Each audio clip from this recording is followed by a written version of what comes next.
नबी सल्लल्लाहु अलैहि वसल्लम ने अपनी हदीस मुबारका में इरशाद फरमाया कि क़यामत उस वक़्त तक कायम ना होगी जब तक अरब की सरज़मीन चारागाहियों और नहरों में तब्दील ना हो जाए। आज हम देख सकते हैं कैसे सऊदी अरब में बारिशों का बढ़ना, सहराओं में सब्ज़ा बढ़ जाना, ज़राइत और दरख्त देखे जा सकते हैं। नाज़रीन, आप मेरी वीडियो के साथ जुड़े रहें, मैं आपको क़यामत की निशानियों के बारे में बताने वाली हूँ इस वीडियो में। नाज़रीन, क़यामत का वो दिन कि हमारी नज़रों के सामने है, किस तरह ये 2025 गुजर गया, किसी को यकीन नहीं आ रहा।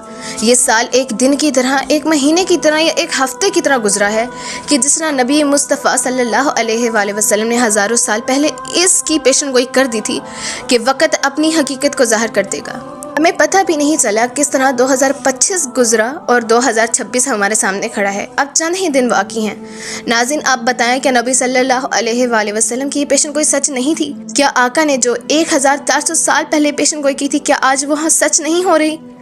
नाज़रीन, नबी सल्लल्लाहु अलैहि वसल्लम ने अपनी हदीस मुबारका में इतनी क़यामत की निशानी के बारे में ज़िक्र किया कि जो आज हमारे सामने सच होती हुई नज़र आ रही हैं। और सोशल मीडिया पर जब आप स्क्रॉलिंग करें तो आपको कई वीडियोस मिलेंगी कि क़यामत की ये निशानी पूरी हो गई, क़यामत की वो निशानी पूरी हो गई।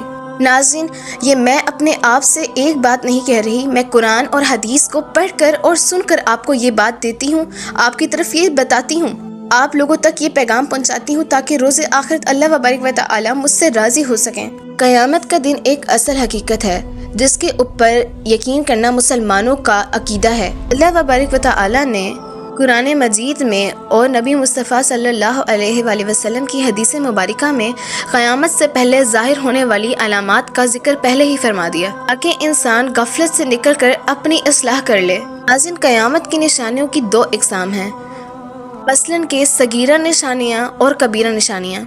सगीरा छोटी निशानियाँ और कबीरा बड़ी निशानियाँ। नाज़रीन, आप लोग देख सकते हैं कि हमारे सामने सगीरा और कबीरा तमाम निशानियाँ ज़ाहिर होती हुई नज़र आ रही हैं। किस तरह ये साल गुजर गया, किस तरह दरिया फ़रात खुश्क हो चुका है। नाज़रीन, दरिया फ़रात का खुश्क होना ये कोई छोटी बात नहीं। ये एक हदीस मुबारका में नबी सल्लल्लाहु अलैहि वसल्लम ने इरशाद फरमाया था, क़यामत के नज़दीक दरिया फ़रात का वो पानी जो सिदरतुल मुंतहा से आ रहा है, अल्लाह वबारक व तआला उस पानी को उठा लेंगे और उसमें से एक ऐसा पहाड़ ज़ाहिर होगा जो सोने का होगा। उसके पीछे 100 लोग लड़ाई करेंगे और 90% लोग मारे जाएंगे। जो लोग बचेंगे वो कहेंगे कि काश ये पहाड़ हमें मिल जाए। मगर नाज़रीन, नबी सल्लल्लाहु अलैहि वसल्लम ने अपनी उम्मत मुस्लिमान को ये पेशन गोई की, ऐ मेरी उम्मत, उस सोने के पीछे मत भागना क्योंकि वो तुम्हारे लिए नहायत अजाब का बाइस होगा। तुम लोग अल्लाह से, अल्लाह की रहमत और उसकी रहनुमाई की तलबगार होना। क़यामत के वक़्त अल्लाह से तौबा करना अपने गुनाहों की, मतलब गफलत के पीछे मत भागना। नाज़रीन, नबी सल्लल्लाहु अलैहि वसल्लम ने क़यामत से पहले ज़ाहिर होने वाली वो छोटी निशानियों के बारे में जिक्र फरमाया जो मैं आपके साथ बयान करने वाली हूँ। इससे पहले अगर आप मेरे चैनल पर नए हो तो सब्सक्राइब कर दीजिए, बेल आइकन दबा दीजिए, कमेंट में नबी सल्लल्लाहु अलैहि वसल्लम पे दुरूद सलाम ज़रूर पड़ेगा। बिस्मिल्लाहिर्रहमानिर्रहीम। अल्लाहुम्मा सल्लि अला सय्यिदिना मुहम्मद व अला आलि मुहम्मद कमा सल्लैता अला इब्राहीम व अला आलि इब्राहीम इन्नका हमीदुम मजीद। अल्लाहुम्मा बारिक अला मुहम्मदिन व अला आलि मुहम्मद कमा बारकता अला इब्राहीम व अला आलि इब्राहीम इन्नका हमीदुम मजीद।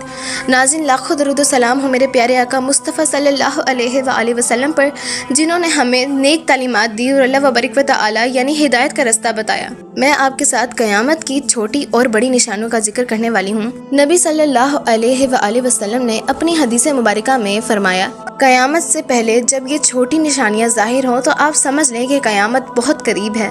इल्म उठा लिया जाएगा, जहालत आम हो जाएगी, झूठ सच पर गालिब हो जाएगा, इमानत को खयानत समझा जाएगा, इमानत में खयानत आम हो जाएगी, वादा खिलाफी का मकमूल समझा जाएगा और नमाजों में सुन्नतों को अदा किया जाएगा, दीन को दुनिया के बदले बेचा जाएगा। नाज़रीन, ये वो निशानियां हैं जो आज के दौर में इस माशरे में देखी जा सकती हैं जिसकी पेशन गोई नबी सल्लल्लाहु अलैहि वसल्लम ने 1400 साल पहले कर दी थी। हदीस के मुताबिक बेवकूफ़ लोगों को हुक्मरान बना दिया जाएगा, फहाशी और बेहयाई खुले आम होगी, शराब और सूद आम हो जाएगा, वालिदैन की नाफरमानी की जाएगी, औरतों की तादाद बहुत ज़्यादा हो जाएगी और मर्द की तादाद कम, कत्ल और गारत की तादाद इस कदर बढ़ जाएगी कि कत्ल करने वाले को ये इल्म ना होगा कि उसने क्यों कत्ल किया है और जो इंसान मजलूम होगा उसे ये इल्म ना होगा कि मुझे क्यों मारा गया है। क़यामत से पहले ज़ल्ज़लों की कसरत होना, اتنے زلزلے آئیں گے کہ جگہ جگہ سے خبر ملے گی یہاں زلزلہ آیا اور یہاں زلزلہ آیا۔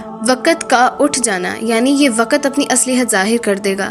ایک فتنے کے بعد دوسرے فتنے کا آنا، یہ قیامت کی وہ بڑی نشانیاں ہیں جس کا ہم تصور بھی نہیں کر سکتے کہ اب ناظرین ہمارے سامنے ظاہر ہو رہی ہیں۔ نبی صلی اللہ علیہ وآلہ وسلم نے حدیث مبارکہ میں ارشاد فرمایا، دجال مدینہ اور منورہ میں داخل نہیں ہو سکے گا، ہر رستے پر فرشتے پہرا دے رہے ہوں گے، مدینہ منورہ فتنے سے پاک رہے گا۔ نبی صلی اللہ علیہ وآلہ وسلم نے ارشاد فرمایا، مدینہ منورہ برے لوگوں کو ایسے باہر نکال دے گا جیسے بھٹی لوہے کی میل کو نکالتے ہیں۔ یہ نشانیاں ناظرین تیزی سے ظاہر ہوں گی، اور حدیث میں آتا ہے کہ اس کے بعد توبہ نہیں قبول کی جائے گی، کسی شخص کی بھی توبہ نہیں قبول کی جائے گی۔ ناظرین، امام مہدی علیہ السلام کا ظہور مکہ مکرمہ۔ حضرت امام مہدی علیہ السلام کا نام محمد ابن عبداللہ ہوگا، جس کے بارے میں نبی صلی اللہ علیہ وآلہ وسلم نے ارشاد فرمایا، امام مہدی علیہ السلام کا نام میرے نام جیسا ہوگا۔ کا ظہور مکہ مکرمہ سے ہوگا، تمام لوگ ان کے ہاتھ خانہ کعبہ کے قریب بیعت کریں گے، پھر وہ ناظرین حکومت کریں گے اور انصاف قائم کریں گے۔ یہ پوری دنیا فتنہ اور فساد میں مل چکی ہوگی۔ ناظرین، سب سے بڑا فتنہ دجال ہوگا، جو اپنے آپ کو خدا کا دعویٰ کرے گا، میں خدا ہوں، لوگوں کو بہکائے گا۔ اس کے ایک ہاتھ میں جنت اور دوسرے ہاتھ میں جہنم ہوگی۔ نبی پاک نے فرمایا، جو اس کی جنت ہوگی اصل میں وہ جہنم ہوگی۔ پوری دنیا کو وہ فتنے اور فساد میں بری طرح سے ملا دے گا، پوری دنیا فتنہ اور فساد سے پھیل جائے گی۔ مگر ناظرین یاد رکھیں کہ مدینہ منورہ اور مکہ میں دجال کو داخل ہونے کی اجازت بھی نہیں، یعنی وہ وہاں داخل ہو ہی نہیں سکتا، قدم بھی نہیں رکھ سکتا۔ ناظرین، اللہ تبارک و تعالی حضرت عیسیٰ علیہ السلام کو نازل فرمائیں گے۔ وہ دمشق کی مشرقی جانب سفید مینار سے نازل ہوں گے اور امام مہدی علیہ السلام کے ساتھ مل کر دجال کا قتل کریں گے۔ وہ زمین پر عدل قائم کریں گے۔ ناظرین، یاجوج ماجوج وہ قوم ہے جس کو حضرت ذوالقرنین نے ایک دیوار تعمیر کر کے اس کے پیچھے بند کر دیا تھا، مگر قیامت کے قریب اللہ تبارک و تعالیٰ اس دیوار کو توڑ دیں گے اور وہ لوگ بے تحاشا تعداد میں باہر نکل آئیں گے۔ وہ اس زمین پر اتنا فساد ڈالیں گے، اتنا فساد پھیلائیں گے کہ کوئی سنبھالا نہ جائے گا۔ اللہ تبارک و تعالیٰ یہ سب دیکھ کر ان کو ایک بیماری دے کے ہلاک کرے گا، جیسے پچھلی قوموں کو اس طرح اللہ تعالیٰ نے پرانے زمانے میں ایک قوموں پر عذاب نازل کر کر ان کو ہلاک کیا، اسی طرح اللہ تبارک و تعالیٰ یاجوج ماجوج کی اس قوم کو دیکھ کر ایسی بیماری نازل کرے گا جس سے اللہ ان کو ہلاک کر دے گا، کہ وہ زمین پر اتنا فساد کریں گے اور اللہ یہ دیکھ کر ان پر عذاب نازل کرے گا۔ ناظرین، سورج کا مغرب سے طلوع ہونا، زمین سے دابت الارض کا نکلنا، ان سب فتنوں سے بچنے کے لیے نبی صلی اللہ علیہ وآلہ وسلم نے اپنی حدیث مبارکہ میں اپنی امت مسلمہ کو کچھ صورتیں بتائی ہیں، کہ دجال کے فتنے سے بچنے کے لیے بھی صورت بتائی، تمام صورتیں بتائیں جو ان فتنوں سے محفوظ رکھ سکے۔ نبی پاک نے کہا کہ سورہ کوثر پڑھیں، سورہ اخلاص پڑھیں، سورہ فلق اور سورہ ناس 3 مرتبہ پڑھیں اور آیت الکرسی پڑھیں۔ ان صورتوں سے آپ اس دجال سے اور ان تمام فتنوں سے محفوظ رہیں گے اور اللہ تعالیٰ کی حفظ و ایمان میں رہیں گے۔ باقی ناظرین، آپ لوگوں کو یہی بتانا ہے کہ اللہ تبارک و تعالیٰ کی طرف توبہ کریں، اس کی طرف رجوع کریں، اس سے سچے دل سے معافی مانگیں، کیونکہ اب ہمارے پاس وقت بہت کم ہے ناظرین۔ جس طرح یہ 2025 گزرا ہے نا، ہمیں ایسا لگا کہ جیسے 1 مہینے میں گزر گیا ہو یا 1 دن میں گزر گیا ہو، پتہ بھی نہیں چلا ہم کب سوتے ہیں کب اٹھتے ہیں اور دن قریب سے قریب ہو جاتے ہیں۔ تو ناظرین، آپ مجھے اپنی دعا میں یاد رکھیں، یہ ویڈیوز دوسروں تک شیئر کریں تاکہ ان لوگوں کو ہدایت ملے۔ اپنا بہت سارا خیال رکھیے گا، مجھے دعا میں یاد رکھیے گا۔ خدا حافظ۔